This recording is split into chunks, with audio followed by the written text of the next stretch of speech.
This is the telegraph key, the first project in the telegraph invention kit.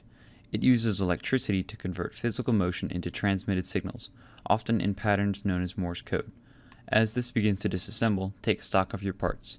You should have 2 springs, labeled as type A, 4 feet, 1 spring, labeled as type B, 2 pivots, 1 armature, 2 nuts, 2 screws, and 1 baseboard.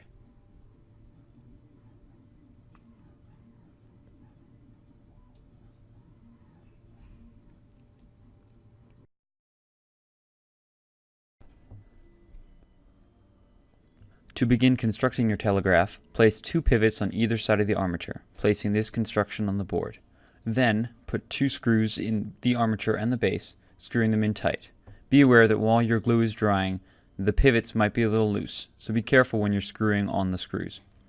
Next, place the spring type B on the back side of the armature, so that when you press down the armature it will react appropriately. Following this, put the feet around the base as shown. Finally, place your 2 type A springs in the appropriate part of the base.